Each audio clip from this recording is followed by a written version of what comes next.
Di tengah perang dagang yang kembali memanas, Beijing mengeluarkan sebuah kebijakan balasan yang sunyi, namun dampaknya mengguncang dunia. Kebijakan ini membuat perusahaan-perusahaan Amerika yang sangat bergantung pada pasokan Cina kelimpungan. Tapi, efek dominonya ternyata menghantam lebih keras ke negara lain.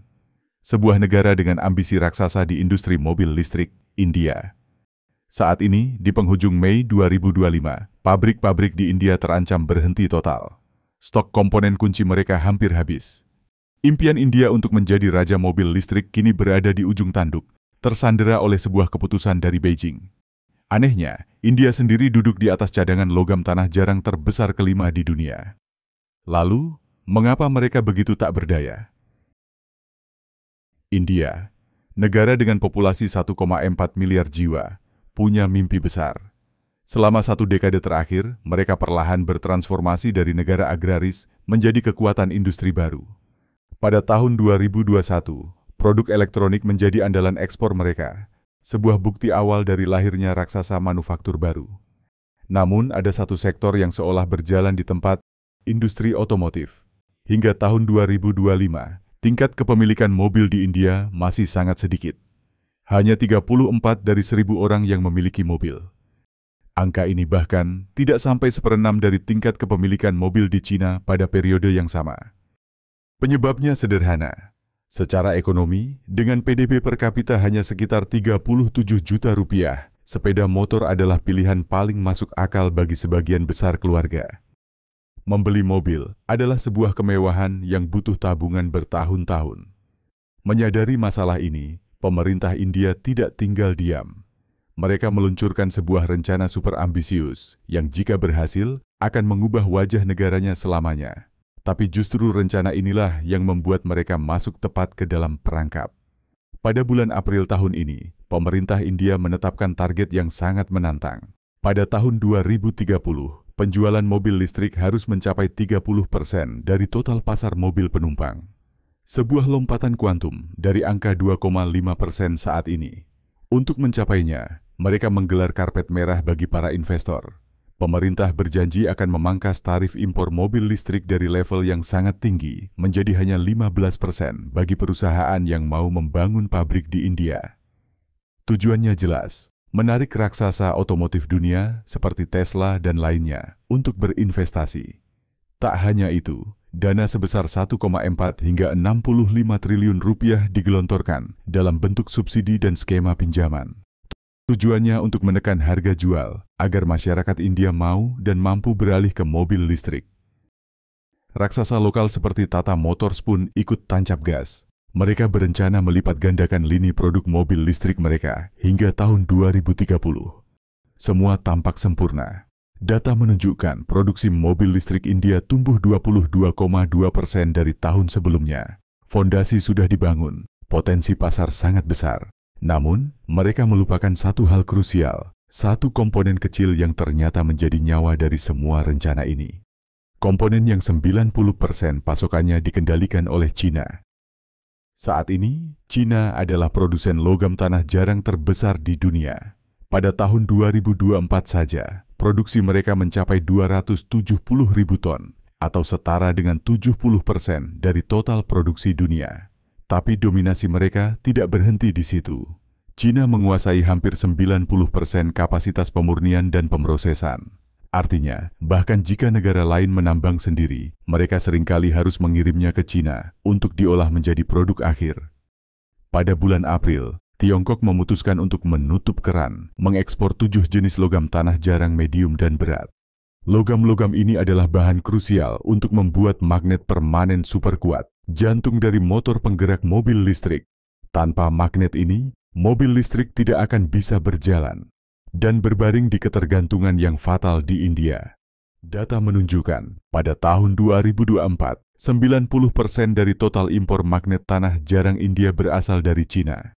Ketergantungan industri kendaraan listrik mereka pada komponen kunci dari Cina mencapai 78%. Dengan kata lain, hampir seluruh nyawa industri mobil listrik India ada di tangan Beijing. Akibatnya kini terasa menyakitkan. Pabrik Tata Motors memaksa memangkas produksi hingga 30%. Peluncuran model hybrid baru dari Maruti Suzuki terpaksa ditunda tanpa batas waktu. Pertanyaannya sekarang bukan lagi kapan India akan bangkit, melainkan bisakah mereka bertahan. Hal ini akan membawa kita kembali ke hal yang paling tidak masuk akal dalam cerita ini. Mengapa India dengan cadangan logam tanah jarang sebanyak 6,9 juta ton tidak menambangnya sendiri? Jawabannya terletak pada 3 masalah mendasar: kualitas, teknologi, dan biaya. Pertama, kualitas. Sebagian besar cadangan di India memiliki kadar rendah. Artinya, untuk mendapatkan 1 kilogram logam jarang murni, mereka harus menambang dan memproses produksi dalam jumlah yang jauh lebih besar dibandingkan Cina. Ini membuat prosesnya tidak efisien. Kedua, teknologi. Tingkat teknologi kontaminasi di India tertinggal, setidaknya 20 tahun di belakang Tiongkok. Tingkat kemurnian yang bisa mereka capai hanya sekitar 95%, sementara magnet buatan Cina kemurniannya mendekati 100%. Dalam industri presisi tinggi seperti otomotif, perbedaan 5% ini sangatlah besar. Ketiga, dan yang paling mematikan adalah biaya. Biaya pemurnian di India bisa mencapai 3 hingga 4 kali lipat lebih mahal daripada di Tiongkok. Butuh sekitar Rp580.000 untuk memurnikan 1 kilogram logam tanah jarang di India, sementara Cina bisa melakukannya hanya dengan Rp190.000. Secara bisnis, ini sama sekali tidak masuk akal. India kini dalam posisi sulit. Mereka mencoba mencari jalan keluar dengan menggandeng Australia dan Vietnam, bahkan mengirim utusan ke Cina untuk bernegosiasi. Namun, krisis ini telah membuka mata dunia akan sebuah fakta yang lebih besar dan jauh lebih menakutkan. Jika sebuah industri mobil saja bisa lumpuh, bagaimana dengan industri yang paling sensitif di dunia, militer? Jika Anda berpikir ini hanya tentang mobil, Anda salah besar. Ini adalah permainan catur geopolitik tingkat tinggi. Data menunjukkan bahwa hingga 87% dari rantai pasok militer Amerika Serikat tidak bisa lepas dari pengiriman logam tanah jarang di Cina. Pentagon bahkan pernah melakukan simulasi perang. Kesimpulannya mengejutkan. Jika Cina menghentikan total pasokan logam di tanah jarang, sebagian besar lini produksi senjata Amerika tidak akan bertahan lebih dari 3 bulan. Ambil contoh paling nyata. Sebuah jet tempur F-35 membutuhkan sekitar 417 kg logam tanah jarang.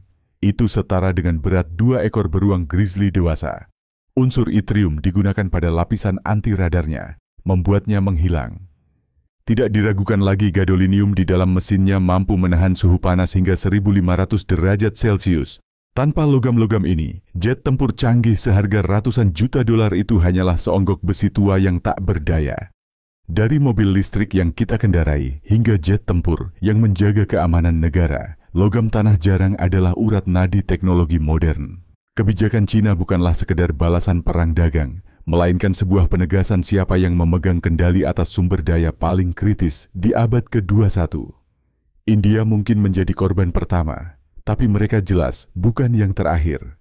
Krisis ini mengingatkan bagi dunia bahwa di era globalisasi, ketergantungan pada satu sumber bisa menjadi sebuah kelemahan yang fatal.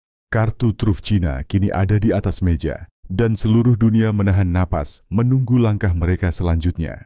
Kisah ini belum berakhir. Untuk tidak ketinggalan perkembangan selanjutnya dan analisis mendalam lainnya, pastikan Anda menekan tombol berlangganan dan menyalakan lonceng notifikasi. Kami akan terus memberikan Anda konten yang membuka wawasan. Terima kasih telah menonton.